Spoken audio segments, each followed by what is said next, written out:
Hello, everyone. I'm back here at X-Rays, where knowledge meets inspiration in the intricate dance of industry evolution. Some guests need no introduction after a while, but somehow, every time they're back, they bring something new to the table.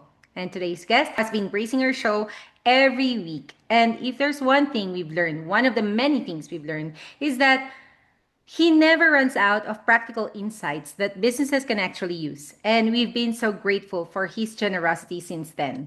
Today, he'll discuss addressing issues within an organization's governance framework and corporate social responsibility, or CSR, guided by ISO 26000:2010, which is something every organization faces, whether it's a small business or a global enterprise. So, here's a lifelong advocate for quality and organizational excellence, the managing director and CEO of ACI Global and e-Quip, Ian Erskine. Hi, Ian. And Good good morning. good morning to you, Miles. That lovely smile greets me every week and enthuses me and gives me inspiration. And Thank you.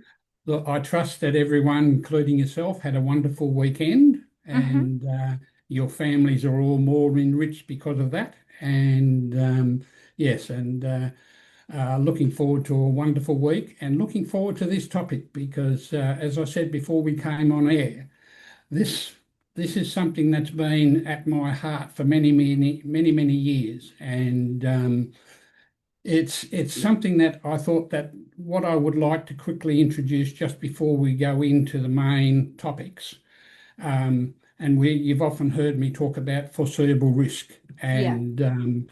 and things like that. And I've got a little catch cry. Just, if you don't understand that, I have to ask the question, just how surprised do you really want to be if Mhm. something comes adrift? Mhm. And this is where, when we talk about foreseeable risk, the first component of foreseeable risk is observation. And people say, oh, no, you can't have people observing people all the time and so forth. And I said, it's nothing to do with that. What it is you yourself, your brain has to be actively conscious of what is going around you. Look, see, feel, touch, and so forth. And you have to be, that has to be underpinned by the knowledge of who or what is being observed within the environment, including our workplace and world as a whole. And we go back to the environment, and we have to be prepared to say if we see things that are not right, we have to stand up and speak our mind. And again, as before we came on air, someone said to me during the week, he said, yes, but that's the problem we have. Brains become Mhm. lazy, humans make mistakes. And I immediately piped up and said, no, that's not right. The brain doesn't make the mistake. The mistake is made by ourselves not listening to our brain, not listening Mhm. to our intuition, our senses. Yeah. And I challenge people, and I have now actually got people now coming back to me now that I constantly raise this, and people are now constantly coming back and say, it's quite amazing now what you've said, Ian, because actually I'm now noticing issues straight away. I nipped them in the bud straight away. And he said, in actual fact, it's lessening paperwork because I don't need a massive amount of checklists and procedures and so forth. Yes, you have to record how things have been fixed and so forth, yes, but Mhm. you don't need to have a checklist, for argument's sake, it's a bit corny, I know, but it emphasises the fact you don't need a checklist to tell you how to fill a photocopier or something like that. Mhm. And, it's just common sense. But again, your tuition will tell you, for argument's sake, if you have a jam, you're just not going to just walk away in a huff and go and get a checklist and say, oh, how am I going to fix it? Right. You will look at it and have a look at it and solve it yourself. This is what Mhm. your human intuition does. Yeah. Exactly. That's such a simple idea, but it's easy to overlook, as I've said earlier. Sometimes slowing down and really observing what's around us can make all the difference. We cannot predict everything, but we can absolutely do a better job of paying attention to what's really happening around us before small issues become big ones. I mean, Yes. we hear those words, risk, compliance all the time, but they're not quite the same, right? How can organizations turn due diligence and ethical governance into everyday corporate social responsibility rather than just a compliance exercise? Well, that's where it's got to come from the heart. It's got to come from people themselves. Again, you've got to allow your brain actually to work for you and guide you. And it will. And it's interesting when we talk about the core subjects, and the first one we talk about is human rights, where we talk about due diligence, human rights, risk situations, as we've just spoken about. We talk about resolving grievances. Don't walk away if you see two of your employees having an argument. Be involved. Okay, guys, what are you arguing about? And uh, and things like that. But I think the really big one for me is when we talk about the economic, social, and cultural rights of everyone within the business and everyone that we are working with. And it comes back to fundamental principles and rights at work. And, Mhm. we can have many, many different cultures come and be part of our workforce. But at all times, first of all, we need to understand their cultures, but Mhm. also there has to be an understanding that the cultures and the principles and the rights at work match each country's own way of doing things. Yeah. So what I'm basically saying that you can have many different cultures and ethnic groups and so forth within a country. That's perfectly fine, and in fact is great. But at all times, we all have to abide, and I go back to the three. We all have to abide. Number one, the rule of law of the country. Number two is primary duty of care.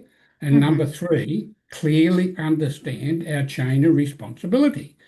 And that's so important when we're talking about human rights, because you expect everyone to be on the same page. You can't be there, the senior director or the owner of the business can't be at all places all the time. So he has to rely on his fellow people within the organisation if they see something, hear something, or they've discussed with someone who says, look, I clearly feel afraid here at work, I feel discriminated.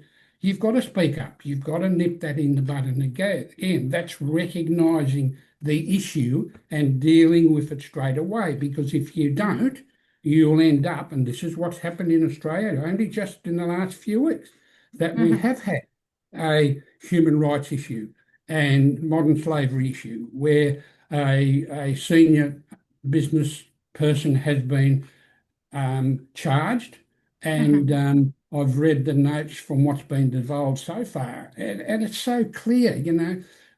Obviously, people would have noticed within the workplace, right? And that's where, if you notice an issue, that's where you must address it on the spot. Don't, for goodness sake, walk away and say, oh, I'll fix it when I get time. Or, I don't have time to fix it. It has to be fixed straight away. And Mhm. that's where, again, there has to be so much emphasis on dealing with the core subjects and the core issues of corporate social responsibility. But Mhm. just quickly, finally, on that, what I'm trying to demonstrate there is you don't need to be told or forced to do that. That has to be part of your nature. You need to want to do that. You need to want to conform to comply. The biggest risks are often the ones we could have seen coming. A little observation today can prevent a much bigger problem tomorrow. And once those foundations are in place, Ian, people become the real difference. Moving into labor practices, what does real people development and people engagement look like? And why are they so important for sustained success? Well, they are incredibly important. They're actually critical, in fact. And one of the key things that I want to discuss here is the absolute critical importance of induction and onboarding of people within a business. It cannot be, and I often see where organisations, as they grow, they put this out to an external organisation. And I say, well, that's fine as long as those people that are onboarding on your behalf understand your practices, understand your culture, and above all, understand the person that they're wanting to bring on board for you. But at all times, you actually have to be in the position to do the final checkup. And so onboarding and induction is absolutely critical because that's where you sit down with people and that's where you understand their culture and things like that. And look, it could be just a simple thing of where, there are certain cultures that don't eat meat and they can't eat meat. That's their belief, that's their understanding. So, for goodness sake, if you're going to hold a barbecue and the only thing you have is sausages and steaks and so forth, and certain people turn up that's against their religion to eat meat, Mm-hmm. that's actually abusing their human right. Mm-hmm. That's where you have to understand, oh well, okay, Joe and Mary are coming, and we'll make sure we have vegetables, and oh, I know someone who has a beautiful vegetable pie. Make sure they bring it for lunch and things like that. Mm-hmm. And yeah, so in there, when we talk about labour practices, obviously you have to, on a day-to-day basis, be noting and watching and being aware that it's labour cultures are built and strengthened and work on throughout the time within the workplace, right? Mm-hmm. But that's again where it's very, very important to have people together, have that ability to be able to talk, converse, be prepared to raise your issues and things like that. Yeah, and that's indeed crucial. Great workplaces don't happen by accident. They start from day one, and we usually remember how we were welcomed and supported. And people and culture, of course, also shape how we treat the environment. So, how can organizations make sustainability and responsible resource use part of their everyday organizational culture instead of treating them as separate initiatives? Well, this is one of the ones that is one of my really passions at the moment is Mhm. talking with people, getting to understand that we can all start this journey in reference to the prevention of pollution, sustainable resource use, recycle and life cycling, right? And the protection of the environment, biodiversity, and restoration of natural habitats and ecosystems. This really actually starts at home. And this is where, I often talk to people when they say, oh, look, we feel a little bit challenged in the workplace, how to do our recycling and so forth. I often see that, quite a few of the people, organisations, they have kitchens and so forth, and the scraps just go into the general waste, into landfill and things like that. And I Mhm. often just chirp up and I say, oh God, I probably should get a plastic bag and take them home and I'll dig them into the garden. And Right. people say, what are you digging them into the garden for? Because it becomes fertilizer and plant food for the plants that you have in your veggie garden. Mhm. And even just little things like that. But I think the biggest one at the moment is worldwide what is going into landfill. But I really am now becoming quite excited on the reverse of that, is that there is now a very big push to actually put waste that cannot be recycled and things like that through a furnace so that it can actually be used for generating energy and things like that throughout each of our nations. And I think this is such an exciting case in point. And I haven't mentioned this, but I remember when we bought our large dry area property out at Monia Gap, Western New South Wales, and I hadn't been there that long, and we had a very, very big downburst of rain, and so we had creeks coming off the large hills and so forth. Anyway, I've gone for a walk around, and I was just amazed. I looked around and I said, "My God, look at all those empty cans and rubbish and bags and so forth." And they'd been washed down.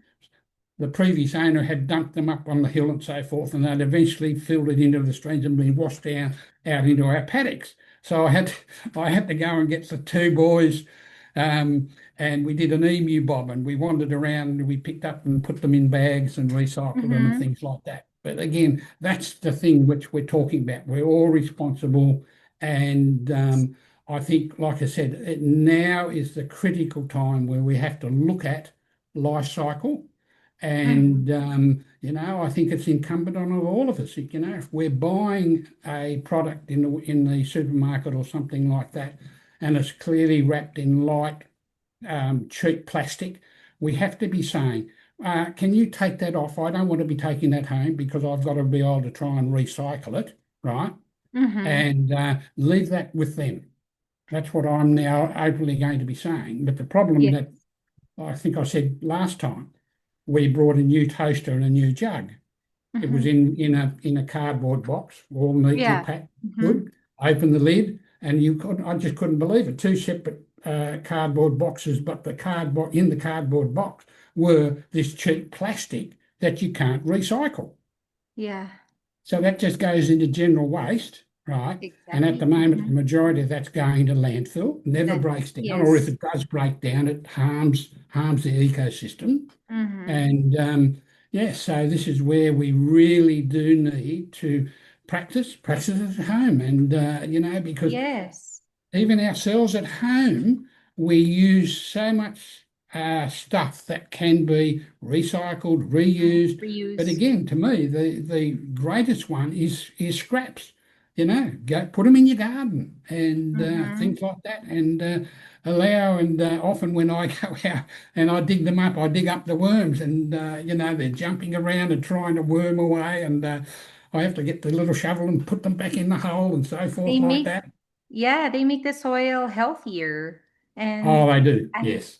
I still can't understand those people who use plastic at the grocery store. They don't bring their own bag.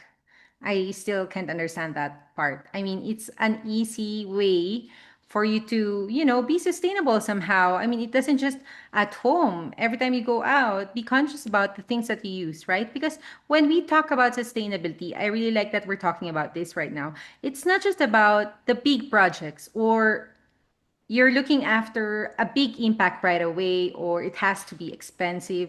It's usually the everyday habits that create long term sustainability success.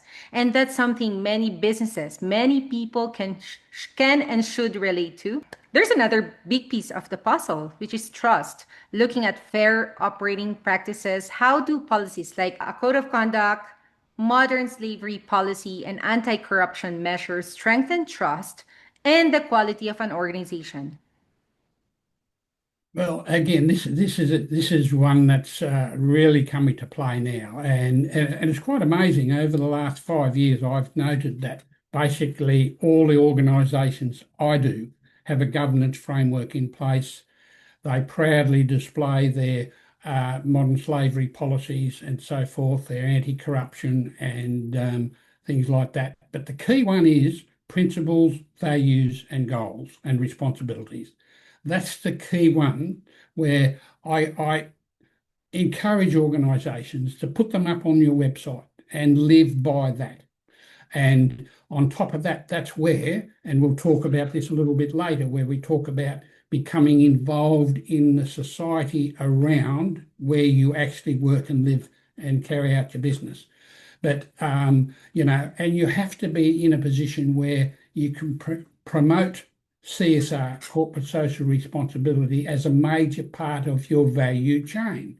Because Mm-hmm. when you're looking and applying for tenders, that should be one of the core positives that you put forward to running and applying for a tender is that this is how we involve ourselves in corporate social responsibility, doing the right thing. And just a simple thing of going back and demonstrating to people, we run our business on the philosophy, do it once, do it right. There's no grey areas between right and wrong.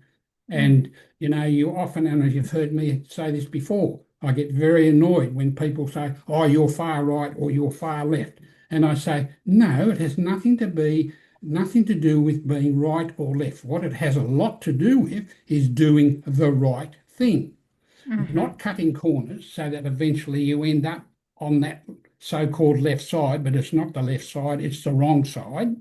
Because if you're on the wrong side in too many instances, that's where serious issues come up, right? Mm-hmm. And this is where I again say to people, walk on the right side, doing it once, doing it right, have that philosophy, no grey area, and that's where you can then be proudly carrying that badge of so-called honour in reference to CSR so Mm-hmm. proudly, And it does. It adds a significant amount of value to your business. Mm-hmm. Yeah. And going back to what you always emphasize, doing the right things. The corporate social responsibility shouldn't just be an add-on. It should really indeed part of the culture of the company. I mean, it has to be uh, right there from the very beginning. And that really highlights why policies shouldn't just sit on a shelf when people can actually see those principles and ethics in action. Yes. Confidence naturally grows, right? Yes. And what I was just going to emphasize there when we're talking about the difference between right and wrong, and I Mhm. draw people's attention to our United Nations, our world body, which is Yeah. supposedly built on uniting nations together. Now, Hmm. what I find very difficult to comprehend, and I think is one of the major problems of the world today, where the United Nations, the three strongest and biggest parties, all have veto powers. So I find it very difficult to understand, and I can imagine that the smaller nations that have become part of the UN, when they sit and they're discussing issues, and they find that one, two, or the three of the major parties have veto powers, they walk out and say, "Oh, we're not going to have any part of that." How can you unite nations when that is at the core of the United Nations? Yes. And I'm actually now would like to challenge everyone to take this forward and speak out and say we need to establish within the United Nations a fulfillment of every member as part of that body, and no member must have veto powers at all. You have to abolish the veto powers because they are so destructive.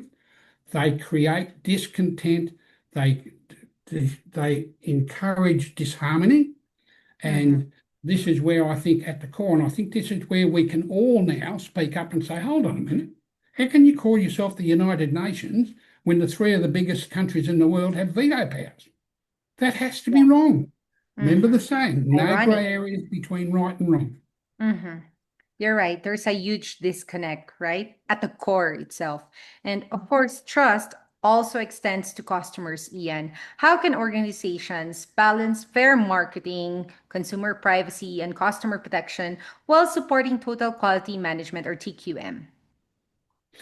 Well, again, do unto yourself and what you want to undo unto others.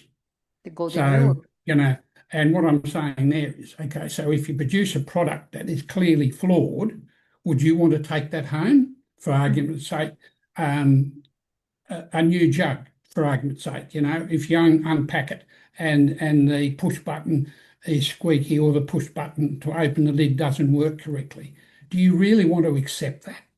Now, as a person or an organisation that is running a company that makes products, right? But again, I go back to one of the ones that I am very clearly involved at all times, and I take a lot of note of how receptionists deal with their clients when they're speaking to them on the phone.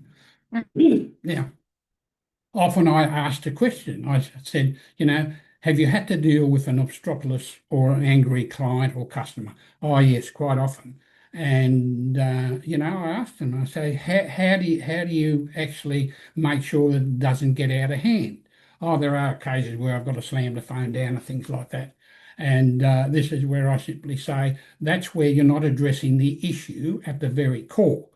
So if you picked up a phone and you're speaking to a client, and the moment they show or you hear the signs of aggravation and discontent, you have to very immediately nip that in the bud and say, look, there cannot be no aggro, there cannot be no disrespect between either of us. I'll listen to your complaint, right? And if I can't handle it myself, I'll put you onto a senior manager and things like that.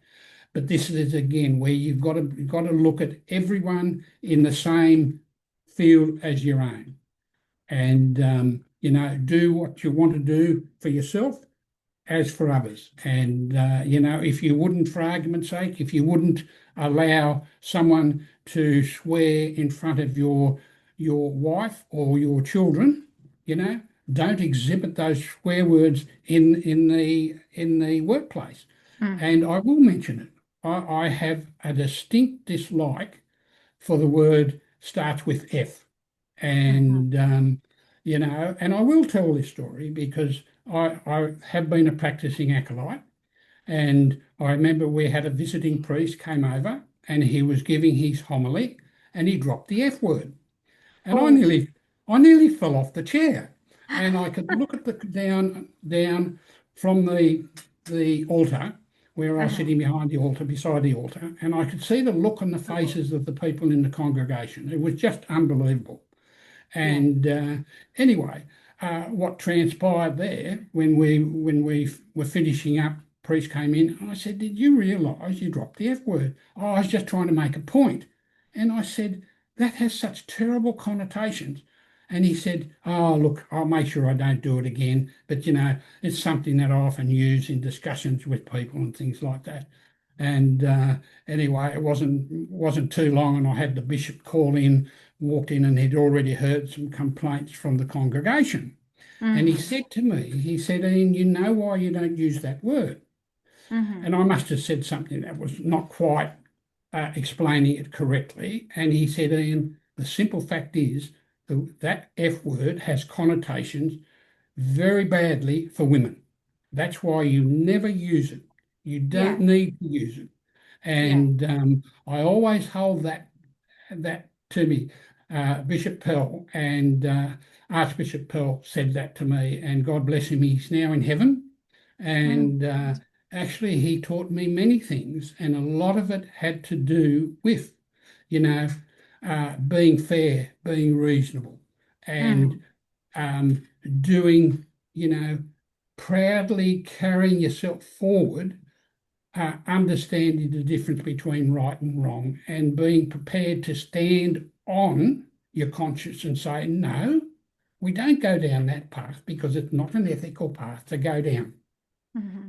I mean, there's no benefit in using such word, and there's really a bad connotation about it. I mean, there's no appropriate place and time to use it. And I think most people will appreciate what you said, Ian. Whether we're running a business or simply buying a product, we all value honesty, respect, as you said, transparency, and who wouldn't want being treated fairly, right? And finally, none of this lasts without continuous learning. How do knowledge management, continuous professional development, or CPD, and future ready leadership help organizations create lasting value for both their people and their communities? This is where we do this together, and the greatest way that we can do this together is within an organisation, be holding get-togethers for all our workers, their families, even their children, and be talking amongst ourselves and things like that. And this is where quite often you get people that will ask you the challenging question, and that's where you need to be able to step up and use your experience.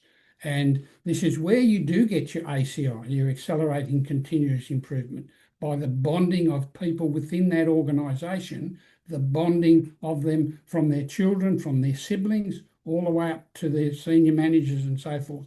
But even better than that, where you also get this is how you actually deal within the society yourself. So as organisations, and basically all the organisations that I deal with are working within the community, either within in the schools of their employees' children and things like that. And uh, they also have a number of charities of which they support. And for argument's sake, ACI Global, we support Boys Town, we support the Cancer Institute. As you know, I'm a cancer survivor, 3-0 to me.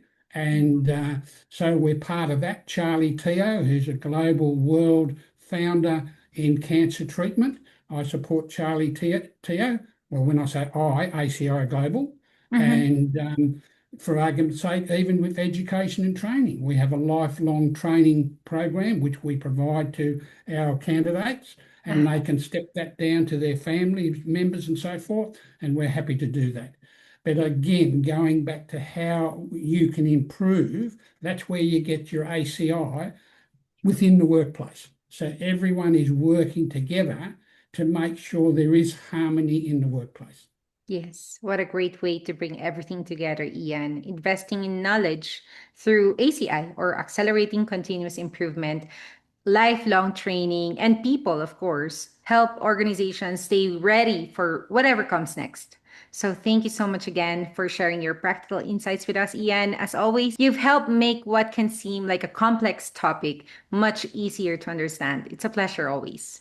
Yeah, no, thanks for that. And I'll just let everyone know that if they go to our website and on the left-hand side, there's a little button there about, and you'll see that is a drop-down box, and you'll see where we have our governance framework, we have our governance policies, our anti-corruption, and all those policies are there.